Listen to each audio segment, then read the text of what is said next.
bibigyan natin ng ritual. Ready ka na? Yes. Sakto, pinagpa-practicean nyo to gabi-gabi. Okay? Ano muna? Energy muna. Energy, ready? 5, 6, 7, 8.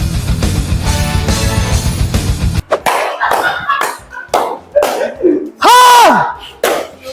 Energy. Alright? Ito gagawin natin.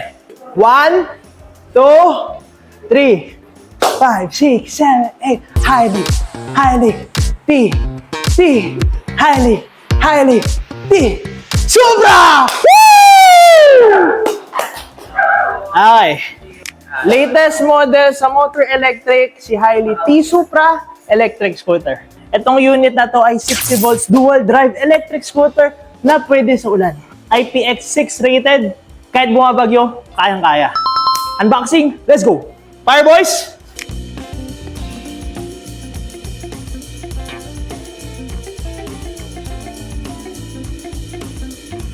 Box pa lang, alam mong quality at ulam na. Ulam pa lang, box na. Okay. Bagong modelo to ng Highly. Sa mga di nakakaalam, ang Highly brand ay very reliable and matagal na sa industry. So sa mga di nakakaalam, meron tayong mga few units before na kinater natin. Galing sa Highly, si Raze Valkyrie, Motor Plasma, Motor Poseidon, Explorer, and si Raze Rangris. Yun yung mga units natin na very reliable na galing sa Highly. Dito nyo lang makukuha yan sa motor electric. Okay, ready na tayo sa reveal? Ready na? Wait lang. Uy, grabe boy. Tignan mo naman. Gaano ka safe yung packaging. Okay? Bawal matamaan magasgasan yung electric scooter. Saka yung build quality. Tingnan mo naman yung katawan. So, ayan siya. Tiger Supra. Grabe. Doble, triple yung ano, yung safety locking mechanism natin. That was Jay Russo.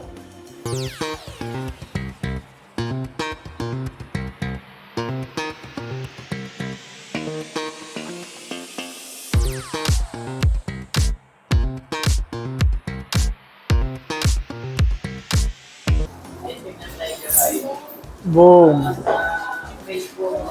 Woo!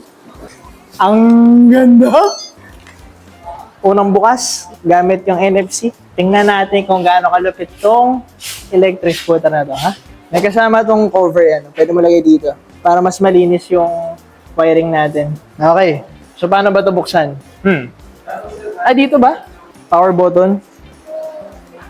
Nakatago pala yung power button. Nandito sa ilalim, oh. Ayan, tap yung camera. Kaya pala, hinahanap ko. Sobrang lupit ng control cluster na ito, no? Meron tayo ditong plus key, meron tayong menu key, meron tayong minus key, meron tayong horn, andito na rin yung turn signals. Usually magkahiwalay yan eh. Ito, magkasama lahat, tapos compact. What the? 3-in-1. What? 3-in-1 plus 1. Happy kaarawan. 3-in-1 plus 1. Happy kaarawan. Bang! Okay, bubuksan na natin, ha?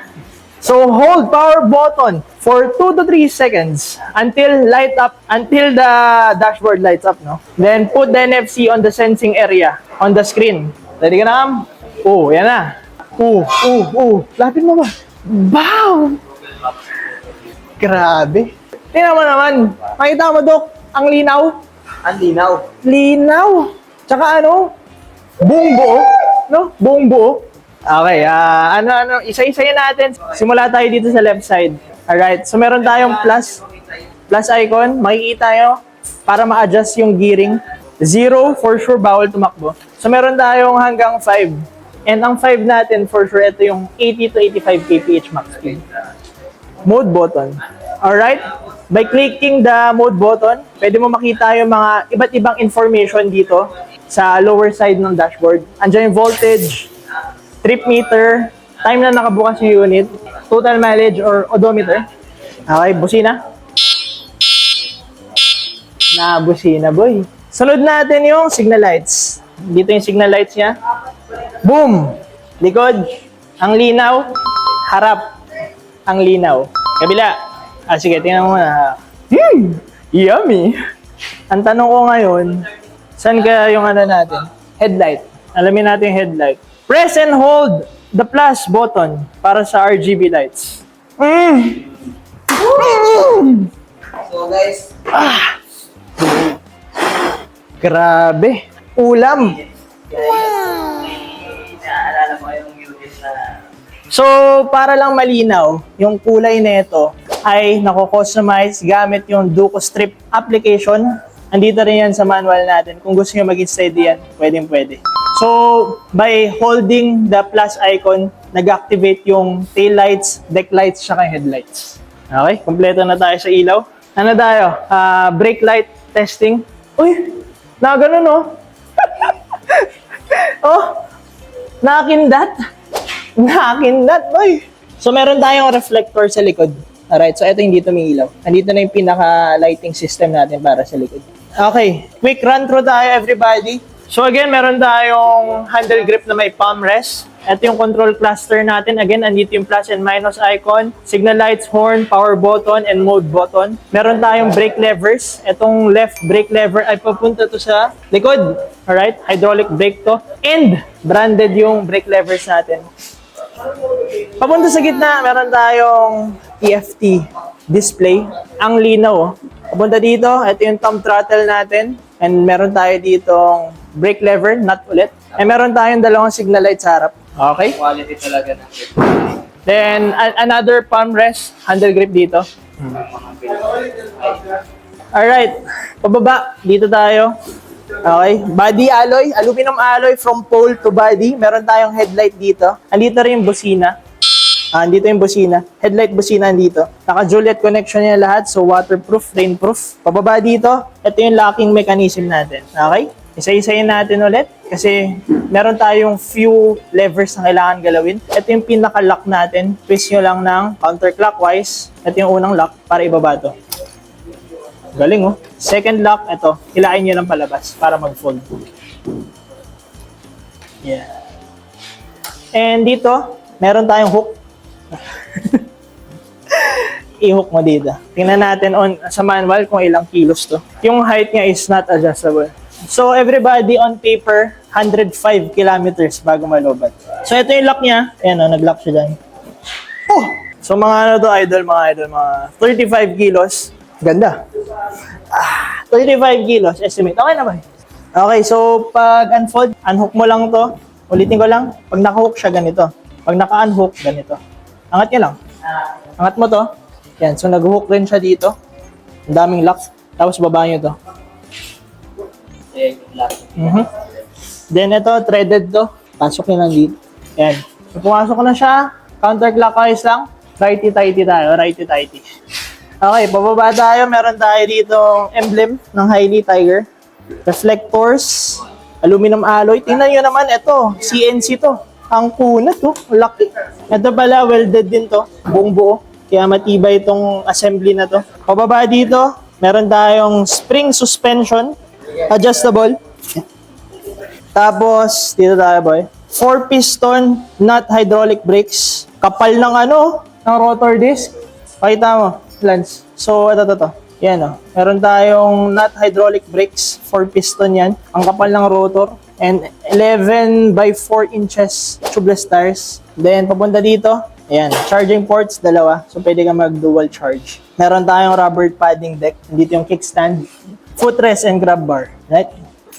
Then, sa likod, ganun din. Meron tayong makapal na rotor disc, hydraulic brakes, 4-piston, tubeless tires, 11 inches. So, everybody, isa sa mga differences na ito sa Rebel. Ang Rebel, naka-PU rod. Medyo matigas yung suspension. Ito, naka-spring type suspension, kaya mas malambot. Excited ako dito, yo. Pero syempre, mas excited tayo sa speed test. Uy! Grabe! Naku. Marshmallow guys. So, naka-split rim to, mas mabilis magpalit ng gulong. So, mangyayari dyan, naka-quick release naman to, thread type. Tanggalin nyo yan, tanggalin nyo to, tanggalin nyo yung bolts dito. Boom! Pwede nyo na palitan yung gulong. Ganun lang siya kabilis. Nominal wattage na ito is 60 volts, 1,600 watts. Nagbe-peak to around 3,000 watts, kaya kaya umabot ng 80 to 85 kph. Wala siyang damper. Uy, grabe. Good job, Hailey. Good job. Okay. 110 kph.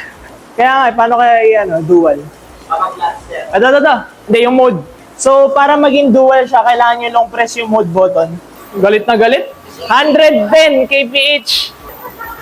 Grabe, nag-i-snow dito. Alam nyo, I'm feeling wild. I'm feeling wild! Para sa inyo! Let's go, let's go! Para sa inyo!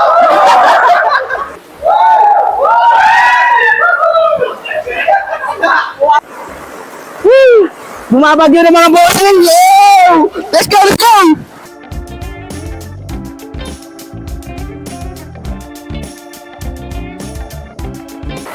Napakalakas! Woo! Basang-basa!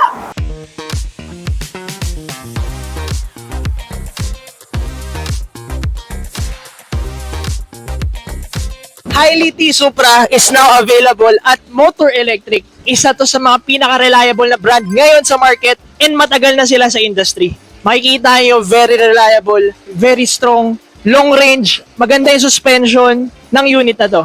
At higit sa lahat, rainproof tong electric scooter na to. Thank you for watching the video. A video away, darling. Thank you for watching the video. Nagbebenta kami dito ng electric scooters, unicycles, and bicycles. Brand new and used.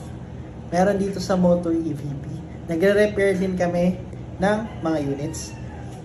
Kung gusto nyo bumisita, address and contact number andyan sa screen. Message nyo na kami. A bit away.